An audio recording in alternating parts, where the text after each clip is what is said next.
The 2024 NFL draft class is 1 year into their NFL careers, and this isn't every year we say this, but this class was absolutely loaded, and I think you'll see that in today's video as we go back and grade picks 1 year later. In today's video, we will be grading picks 17 through 32 in reverse order, meaning we will start with the Panthers selection of Xavier Legette, and finish with the Vikings selection of pass rusher Dallas Turner. Picks 1 through 16 will be out next week, and we've been doing draft grade videos for a few years, and I know people absolutely love the draft grade videos, and this is a series we will be doing once a week for the next few months. And we all know why we're here, so without further ado, let's begin. The Carolina Panthers traded up one spot from pick 33 with the Buffalo Bills to draft South Carolina's Xavier Legette. Legette was the 7th wide receiver drafted in the first round and finished his rookie season with 49 receptions for 497 receiving yards and 4 touchdowns. It was a very up and down year for Legette and the Panthers, and especially Xavier, as he was credited with 8 drops alone in 2024. He, of course, had the big drop against the Eagles in week 14, but I thought the flashes with Xavier were there. Because the first half of the Panthers season was so hectic, I wouldn't have expected all that much from Legette when you factor everything in. I mean, he had 18 receptions in his first 7 games, and 6 came in 1 game alone. He started to pick it up a bit down the stretch as he had at least 3 receptions in 7 of his final 9 games in his rookie year, and I do think he is a breakout candidate entering 2025. He has an electric personality, his work ethic has been noted countless times, and he had surgery on his wrist for an injury that dated back to 2021, and obviously that plays a big part in his job, which of course is catching the football. Right now I would give this a C+, with the grade expected to rise pretty significantly in 2025. Ricky Pearsall was the 49ers' first round pick, and this is not a normal pick to grade by any means. Ricky was shot right before the season started, and we are all obviously glad he is okay and that he is still with us first and foremost, but because of this event and this life-changing moment, Ricky understandably didn't play for the first several weeks of the season. He was shot on August 31st and made his debut less than 2 months later on October 20th against the Chiefs. Pearsall had 132 yards in his first 3 games, then only recorded 2 receptions over his next 5 games, despite playing 165 snaps during this span. I don't think it was a matter of Ricky not being good enough or a potential first-round disappointment by any means, because he finished his rookie year by having 247 yards and 2 touchdowns during the final 3 games, including a 141-yard game against the Lions on Monday night. Overall, he finished his rookie year with 400 receiving yards on the dot, and I have to be honest, this is one of the most difficult picks to grade because there's a lot to factor in. I think he has the talent to be a really good player, and if you wanted to go with incomplete, I would be fine with that, but for the sake of this video, Ricky Pearsall gets a B-. Nate Wiggins, the talented corner from Clemson, is up, and we'll say this about another franchise shortly, but I thought this was a very Baltimore Ravens pick, and I mean that in the best way. There was a lot of conversation about Wiggins heading into the draft about him not being heavy enough as a player, and that there were injury concerns. But in typical Ravens fashion, they drafted a good player, and he's already proving them right.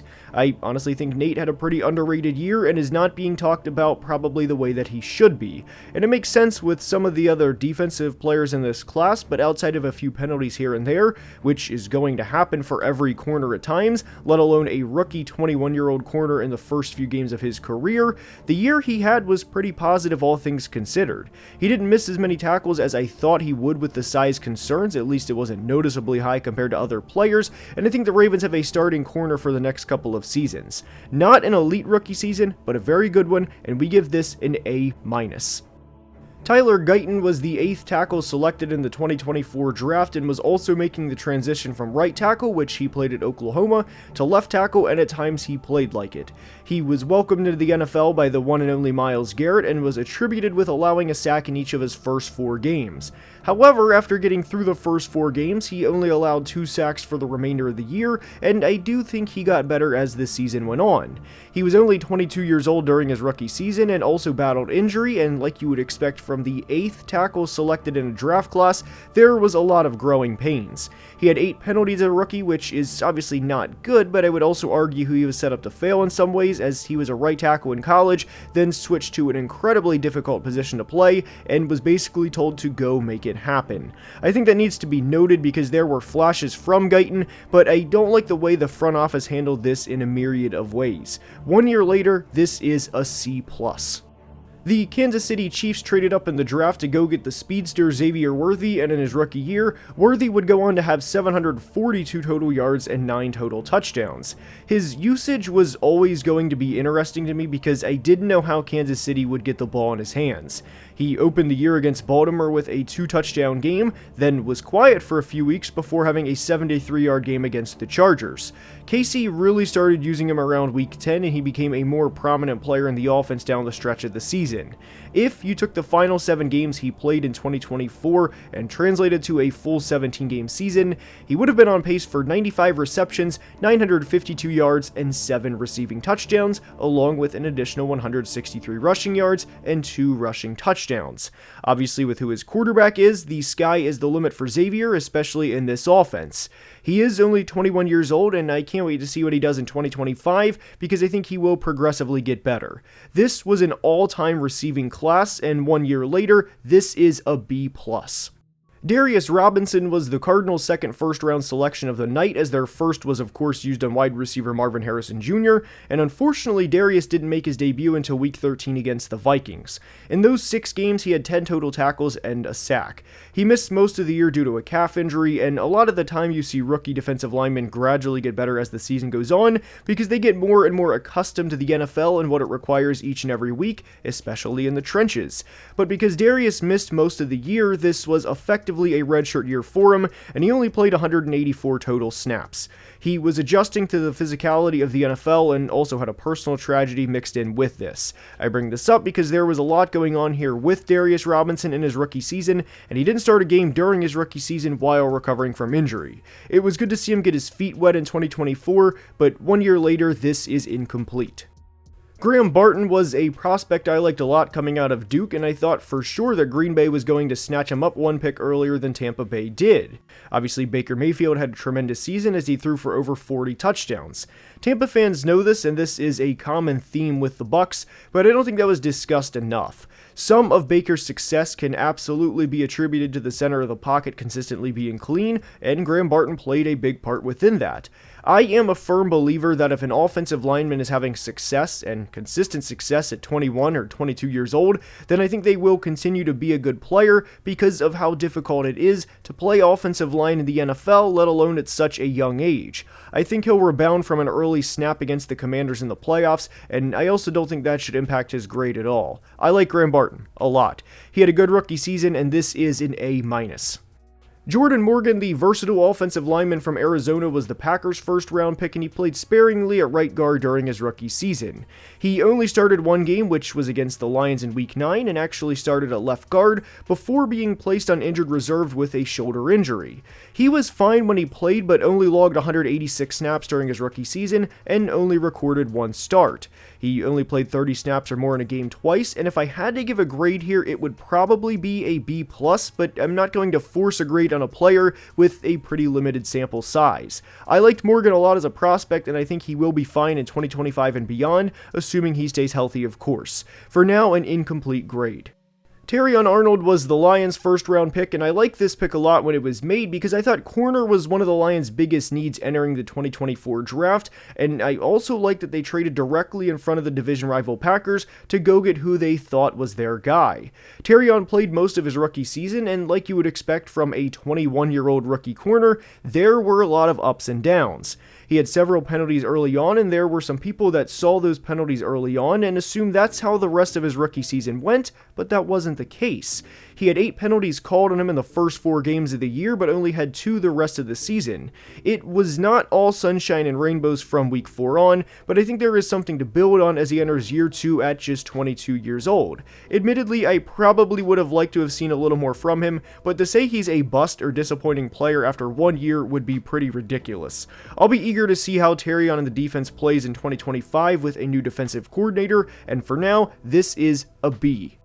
Brian Thomas Jr. was the 4th receiver taken in the 2024 draft, but 1 year in, he is the most receiving yards and receiving touchdowns. He is 3rd in receptions behind only Brock Bowers and Malik Neighbors, each of whom had over 105 receptions. This certainly also applies to Bowers and Neighbors as well, but BTJ accomplished everything he did with not great quarterback play for a lot of the year. In the final 5 games of 2024, Brian Thomas had 41 receptions for 517 receiving yards and 4 touchdowns with Mac Jones as his quarterback. He finished the year with 87 receptions for nearly 1,300 yards and 10 touchdowns, and somehow, someway, missed the Pro Bowl. He is already an elite receiver, and I can't wait to see what a healthy Trevor Lawrence and BTJ can do for the next several years, because Trevor Lawrence is just 25 and Brian Thomas is just 22. The future of the Jags is bright with these two, and I love Thomas Jr. coming out of LSU and thought he was a tremendous pickup for the Jags when the pick was made, but I'd be lying if I said I thought he would be this good this early. He had 10 games with 80 or more yards in 2024, including 4 100-yard games, and this is an A+. Quinyon Mitchell was the first corner taken off the board, and when this pick was made, I thought this was a classic Howie Roseman selection in every sense. He sat back, let the chips fall as they may, and took the best player available, which, of course, in typical Howie Roseman fashion, conveniently aligned with what the Eagles needed. And I said that because Howie Roseman is one of the best in the business, and so is Quinyon Mitchell just 1 year later. This pick is so good that there's really not a lot to say that you either don't know or already don't think yourself. It got to the point where during his rookie season, teams just look the other way, and I don't blame them. Having a corner you can stick out there and just say take away a side of the field is huge, and Quinyon looks to be a multiple-time Pro Bowler. Per PFF, he was targeted 6 times in the wildcard win against Green Bay and allowed 2 receptions for 10 yards and had an opposing passer rating of just 2.8 when targeted. For anyone who may remember the midseason grade video, we made a joke about calling this an A grade rather than an A+ grade, and there were several comments about how people thought it was serious for a second, but this grade is the same as it was during the middle of the year, an easy A+. Chop Robinson was a pick I liked a lot for the Dolphins because even in the worst case scenario, I thought he could be a rotational rusher for Miami and that he could be a guy to bring in an obvious pass rushing downs. But Chop must have missed that memo because he had 56 pressures in his rookie year and finished second in the 2024 class in sacks with 6. I am a firm believer that you can never have enough pass rushing or quarter depth, and from a situation standpoint, I really like the idea of Chop getting to learn behind Bradley Chubb and Jalen Phillips, even if both players were hurt. Chop played most of his rookie season at 21 years old, as he turned 22 on January 2nd, and I also think that's a positive because in theory, he should only get stronger as he gets older while retaining his technique and ability to rush the passer. I also think with the success that Rams pass rusher Jared Verse had in 2024, that Chop's rookie season was not talked about enough relative to the year he had. For reference, Chop had 56 pressures on 344 pass rushing snaps this year, and Will Anderson, the 2023 Defensive Rookie of the Year, had 59 pressures on 408 pass rushing snaps in 2023. I do not bring that up to diminish Will Anderson as much as it is to show the year Chop had, and this may surprise some people, but I really believe this pick deserves an A+ grade. Troy Fautanu was a prospect I liked a lot coming out of Washington, and despite him being drafted at number 20 overall, I thought the Steelers got a bit of a draft steal. Unfortunately, he only played in 1 game in his entire rookie season, which was against Denver in Week 2. I thought he looked solid in his only NFL game, but I'm not grading a player's rookie season on just 55 snaps. Again, I like what we saw from him at right tackle, and I think he will be a good player for the next few years, but for now, this is incomplete. Jared Verse was the 3rd edge rusher taken in this class as the Colts selected Laiatu Latu from UCLA at pick 15, and the Vikings selected Dallas Turner from Alabama at pick 17. And despite being the 3rd edge rusher taken, Verse made a significant impact in year 1, and even that's an understatement. He finished the year with 77 pressures, which was good for 4th in the NFL, only behind Trey Hendrickson, Myles Garrett, and Jonathan Grenard. Verse and fellow Florida State teammate Braden Fisk played a big part in restoring the Rams' defensive line in 2024, and over the last 2 drafts, GM Les Snead has done a tremendous job in rebuilding the trenches, and we've seen that with the success the Rams have had. Verse had 12 pressures in the 2 playoff games he played against Minnesota and Philly on just 62 pass rushing snaps, and had 2 sacks in the divisional round against the Eagles. He also had a defensive touchdown against Minnesota in the wildcard round, the team that passed over him just 2 picks prior. Verse only had 4.5 sacks during the regular season, but his presence was felt every single Sunday. I'd be shocked if he's not a multiple-time Pro Bowler. This is easy, an A+ grade. Amarius Mims was a prospect I liked a lot coming out of Georgia, and every prospect, even the quote-unquote generational ones, has questions or some sort of weakness somewhere. And with Amarius, it was the fact he only started a handful of games at Georgia, but looked like a very good prospect during his time there. Now, he was not a generational tackle prospect to be clear, but with Mims only playing a total of 638 snaps in college, there was always going to be a transition period in the NFL. Always. And for reference, he played over 830 snaps during his rookie year, and he is only 22 years old. He improved significantly as the season went on, which is what I was hoping for with Mims after some rocky times early on. He pitched a shutout against the Titans as he allowed 0 pressures in that game, and even entered Week 18 against the Steelers late in the game with a broken hand. Mims is a player I like a lot, and I think he is a legitimate solution to Joe Burrow, not taking as many hits as he did early on in his career. I would be very surprised if this grade is not significantly higher 1 year from now, but for Amarius Mims, we are going with a B+.